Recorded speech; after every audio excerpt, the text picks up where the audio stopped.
Bell before arrest हुई है और उसके लिए 19 तारीख है कराची में। पहले मैं वहाँ जाऊँगा, पहले 19 को कराची जाके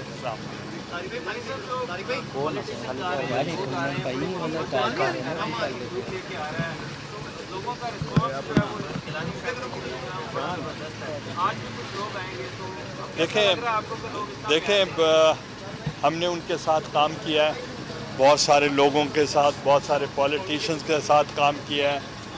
कल असफंजान वली साहब ने मुझे फ़ोन किया, उनकी सेहत ठीक नहीं है, तो इसलिए वो उनको मैंने टेलीफोन पे ही सेहत के बारे में मालूमात की।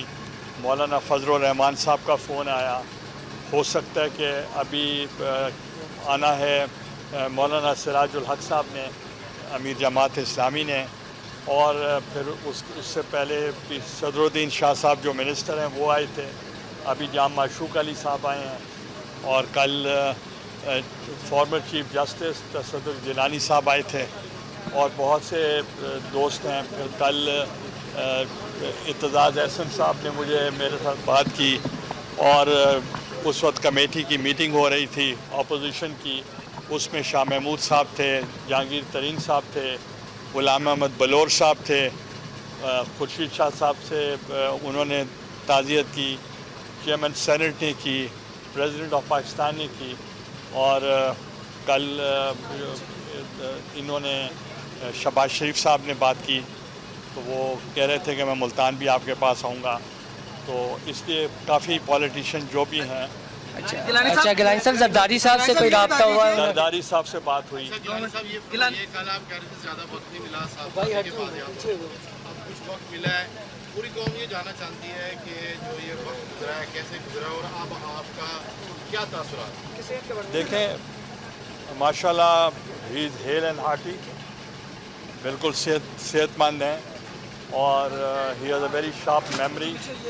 तो वो कह रहे थे कि वहाँ मैं कुछ नोट बना रहा था बुक लिखने के लिए, मगर वो कागज़ जला दिए गए, तो फिर मेरा जो काम था वो ज़ाया हो गया। और ये मौजज़ाना तौर पर ये मिरेकल है कि जिस तरीके से वो आए हैं, कोई उसमें उम्मीद नहीं थी। कुछ अमूमन ये होता है कि इस तरह की किडनैपिंग जो करते हैं वो लोग जो है वो गिव एंड टेक करते हैं, कोई कैदी रिहा करवा लिए या ये कि पैसे ले लिए, तो ऐसी बात नहीं है। देखें पहली तो बात ये है कि मेरा अमेरिकन गवर्नमेंट के साथ कोई पर्सनल रिलेशंस नहीं है कि मेरी कोई ज़ाती दोस्ती हो ओबामा के साथ या किसी और के साथ, तो वो ऑफिशियली मैं उनसे मिलता था। मगर ये है वॉर ऑन टेररिज्म के ऊपर, they are our partners, we are working together, तो उनको भी इस रीजन को स्टेबल करने के लिए वो काम कर रहे हैं। तो वो एक जज्बा जो था उसके तहत उन्होंने किया है। हम अफ़गानिस्तान में भी गए थे, प्रेसिडेंट से भी मुलाकात की, और फिर उनके नेशनल सिक्योरिटी एडवाइज़र से भी मुलाकात हुई, अब्दुल्ला साहब जो चीफ़ एग्जेक्टिव हैं उनसे भी मुलाकात हुई, एक्स प्रेसिडेंट जो थे करज़ई साहब उनसे भी मुलाकात हुई।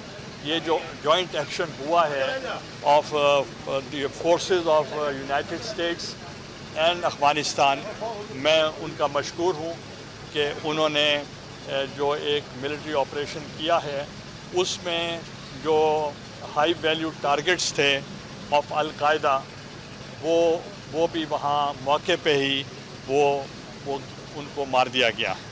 तो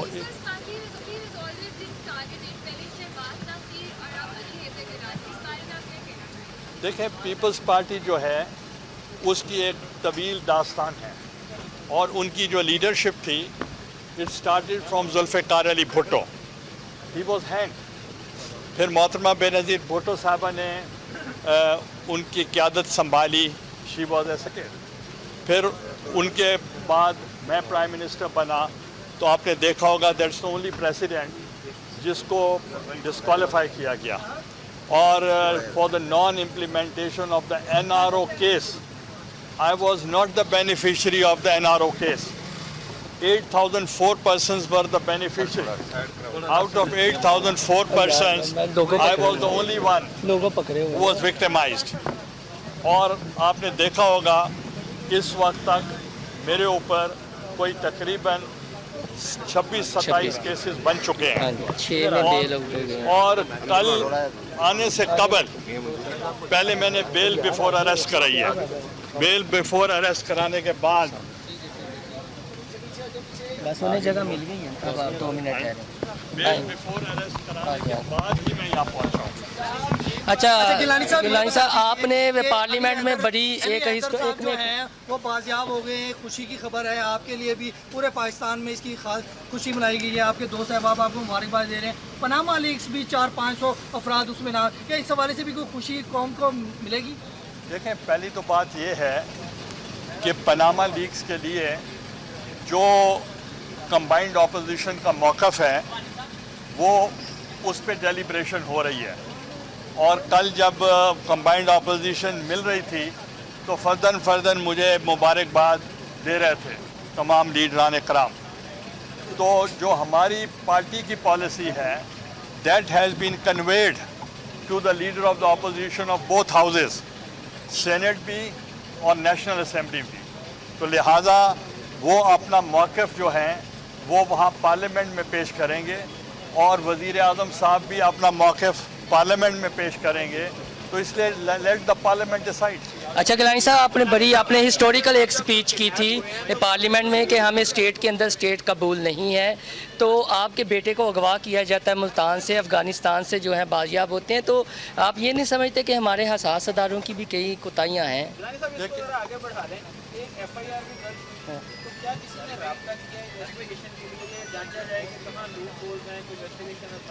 देखें, ये कोई एक केस नहीं है। हज़ारों करोड़ों आवाम के जो बच्चे हैं उनके साथ भी ये हादसा आया है। तो इसलिए मेरा ख्याल है हमें गवर्नेंस को इफेक्टिव करना चाहिए और इंटेलिजेंस एजेंसीज़ को मोर इफेक्टिव होना चाहिए ताकि इंटेलिजेंस बेस के मुताबिक information should be provided to the provincial governments because the law and order is in the jurisdiction of the provincial government. तो उनको ज़्यादा इंफॉर्मेशन मिलनी चाहिए ताकि they should be more vigilant. Thank you sir. Thank you. आप बात करें। साबिक वज़ीर आज़म यूसुफ रज़ा गिलानी मीडिया से गुफ्तगू कर रहे थे जिसमें उनका ये कहना था कि मुझ पर 26 केसेस बना दिए गए हैं। हम अदलिया का एहतराम करते हैं। कल भी जब मेरा बेटा घर वापस आया तो मैं बेल बिफोर अरेस्ट करवाने के बाद वापस घर पहुंचा और उससे मुलाकात की। उनका कहना था कि गिलानी हाउस में जनूबी पंजाब के हवाले से मीटिंग बुलाई गई है और जनूबी पंजाब के मामलात वहां पर देखे जाएंगे। उनका साथ ही साथ ये भी कहना था कि हमारे दीगर जमातों से भी राब्ते हैं और उम्मीद है कि दीगर जमातों के सरबराहान से भी जल्द ही मुलाकात होगी।